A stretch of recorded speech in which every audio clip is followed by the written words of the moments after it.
अल Qadir university है, मैंने इधर उधर से नहीं सुना, इस सियासी तंजीमों से नहीं। अल कादिर यूनिवर्सिटी के जो डीन है डॉक्टर जीशान, मुफ्ती तकी उस्मानी साहब से उनका ताल्लुक है। डॉक्टर जीशान के हवाले किया अल कादिर यूनिवर्सिटी को कि यहां इस्लामी माहौल होना चाहिए, सूफीइज्म सिखाएं, यहां पे इस्लामी माहौल सिखाएं। वो डॉक्टर जीशान से तो हमारी मुलाकातें हुई हैं। मैं जो बातें कर रहा हूं ना, मैं इधर उधर से सुन के नहीं कर रहा। देखो, जब नेगेटिव सोचता है ना इंसान, हर अच्छी बात की गलत तावील करता है, जैसे आजकल हो रहा है। मैं इमरान खान का ना, मुझे नहीं याद पड़ता मैंने कभी वोट दिया है, ना मैं कहता हूं कि अभी जो नई हुकूमत बनी है वो गलत है। हो सकता है शहबाज शरीफ मुल्क में ऐसे काम कर लें जो इमरान खान नहीं कर सका, हो सकता है मुल्क तरक्की करना शुरू कर दे। लेकिन एक बात जो मेरी मजहबी जिम्मेदारी है, इमरान खान के हर अच्छे काम की जिस तरह से तावील की जा रही है ना, ये तावील क़यामत के दिन गले पड़ सकती है। कुछ भी अच्छा करेगा ना, वो तो जो मुखालिफ है ना, उन्होंने कीड़े ही निकालने और यहूदी एजेंट ही बोलना है उसको।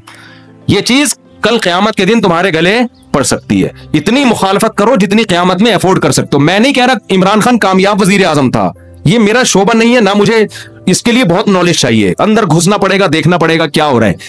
मुझे नहीं पता, हो सकता है जो अब हुकूमत आई है वो मुल्क के लिए ज्यादा अच्छी हो सकता है बिजनेस तरक्की करे, ऐन मुमकिन है। लेकिन कुछ काम इमरान खान ने ऐसे किए हैं जो आज से पहले वजीर आजम ने नहीं किए। कुछ काम ऐसे जिनमें आप बोलो कि ये अच्छे हैं। आप कह सकते हो मुफ्ती साहब आप सियासत को क्यों ले आते हो? मैं सियासत को नहीं लेकर आ रहा, मैं जो कौम की हठधर्मी है ना, कि अच्छाई को भी कीड़े निकाल निकाल के बुराई, और अपने वाले की हर बुराई को भी क्या करना है, अच्छा करार देना है। आप वोट जिसको चाहे दें, जिस जमात में हो, कोई मसला नहीं है। हम सियासी इख्तिलाफात हमेशा से हैं, और मैं बार बार कह रहा हूं, हो सकता है शहबाज शरीफ अच्छे वजीर आजम साबित हो, ऐन मुमकिन है, मुझे नहीं पता, मुमकिन है। लेकिन इतनी तावीलात सुबह शाम लोगों से बहस होती है। वो कानून पास करवा रहा है, वो अभी बहुत सारी कुछ है बोलने के लिए। उलमा ही ने ये काम किया, 20 पॉइंट जमा किए हैं। 20 काम इमरान खान के ऐसे हैं जो अब तक किसी ने नहीं किए। वो बहुत पॉजिटिव काम है उसका। यूनाइटेड नेशन में जाके इतने मजबूत अंदाज से कश्मीर का इशू खड़ा करना, इस्लामोफोबिया को मंजूर करवा लेना, यूनाइटेड नेशन में जाके जहां जा रहे अपना शलवार कमीज पहन के जाना, अपने कौमी लिबास को फरोग देना, उर्दू को फरोग देने के लिए भी बहुत से इक़दाम किए हैं। कॉलेज में, यूनिवर्सिटियों में कुरान की तालीम को लाजिम करार दिया है। अल कादिर यूनिवर्सिटी है, मैंने इधर उधर से नहीं सुना, इस सियासी तंजीमों से नहीं। अल कादिर यूनिवर्सिटी के जो डीन है डॉक्टर जीशान, मुफ्ती तकी उस्मानी साहब से उनका ताल्लुक है। डॉक्टर जीशान के हवाले किया अल कादिर यूनिवर्सिटी को कि यहां इस्लामी माहौल होना चाहिए, सूफीइज्म सिखाएं, यहां पे इस्लामी माहौल सिखाएं। वो डॉक्टर जीशान से तो हमारी मुलाकातें हुई हैं। मैं जो बातें कर रहा हूं ना, मैं इधर उधर से सुन के नहीं कर रहा, मैं उन लोगों से कर रहा हूं जो किसी तंजीम के नहीं है, ना वो पीटीआई के और ना वो किसी और तंजीम के, और वो लोग न्यूट्रल हैं बिल्कुल, जिनका किसी से कोई मफाद नहीं है। वो बताते हैं कि हमें बुलाया। मैं जब गवर्नर हाउस गया हूं वजीर आजम से मिलने के लिए, एक कप चाय की प्याली भी हमें नहीं मिली है। इमरान खान के दौर में एक चाय की प्याली भी हमें नहीं मिली। वहां गवर्नर हाउस में लोगों ने बताया, क्या बताया कि आज से पहले जितने वज़रा थे, जब मेहमान आते थे, लाखों रुपए का बजट था उनका, लाखों रुपए का, जो मेहमान फोड़ते थे यहां बैठ के। वजीर आजम ने आते ही वो सारा बजट क्या कर दिया, खत्म। कि गरीब मुल्क है, इसको इतनी अयाशी कराने की बिल्कुल भी जरूरत नहीं है। मेहमान आए, चाय पिए, पतली गली से निकलें। तो कुछ पॉजिटिव काम है, आप उनको मान लो कि ये क्या है, पॉजिटिव। मुखालफत करो एतदाल के साथ, समझ रहे हो?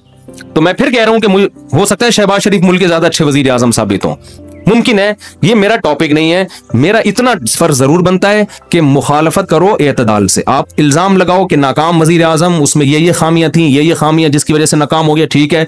लेकिन जो अच्छे काम किए हैं उनमें खाम खामे बैठ के घुमा घुमा के उसको इतनी तावीलें, इतने घुमाना, उसको हद होती है यार किसी चीज की। एब्सोल्युटली नॉट कह रहा है वो, वाज़े तौर पर। कितना झूठ बोलोगे आप? हर चीज को घुमा रहे हो, और सारे काम यहूदियों के खिलाफ कर रहे हैं। ठप्पा लगा दिया उसके ऊपर यहूदी एजेंट होने का, ये गलत है। तो और भी बहुत कुछ है। कभी मौका मिला तो मैं वो 20 पॉइंट रिकॉर्ड करवाऊंगा। 20 पॉइंट जो है ना, मुझे मौका मिला तो। लेकिन वही होता है कि लोग फिर हमें समझते हैं कि मैं पीटीआई का सपोर्टर हूं या मैं जेयूआई का मुखालिफत कर रहा हूं। मैं ना जेयूआई का हामी हूं ना मुखालिफ हूं, ये आपकी सियासत है, आप जाने। और अगर मैं हामी हूंगा भी तो यहां मिंबर पे नहीं हूंगा। मैं निजी महफिल में किसी के सामने बता सकता हूं कि मैं किसको सपोर्ट करता हूं। ये मेरा यहां मिंबर पे टॉपिक नहीं है। मेरा मिंबर पे जो टॉपिक है वो इतना जरूर है कि एक हद तक तावीलात करो, इतना आगे ना बढ़ो। और जो काम उसने अगर कोई कादियानी की सपोर्ट में बिलफर्ज किया है, तो आप आज जिसकी हिमायत कर रहे हो उन्होंने इससे ज्यादा सपोर्ट में काम किए होंगे, वो सारे काम आप पी जाते हो, सही है ना, इसलिए कि आप उसको सपोर्ट कर रहे हो और आपका मुखालिफ की छोटी गलतियां भी आपको बड़ी नजर आती हैं। एतदाल पैदा करो, एतदाल। देखो, किसी भी तंजीम में बन के रहो, कोई मसला नहीं है, सियासी इख्तलाफात होते हैं, कोई पीपल्स पार्टी में, कोई मुस्लिम लीग में, हर कौम में अच्छे बुरे होते हैं, लेकिन आप मुखालिफ की अच्छे को अच्छा कहो, उसकी गलत को गलत कहो, और अपने लीडर के गलत को गलत कहो और अच्छे को अच्छा कहो, अगर आपके पास मजबूत जराए से मालूमात पहुंच जाती हैं तो, नहीं पहुंचती तो फिर खामोशी इख्तियार करो।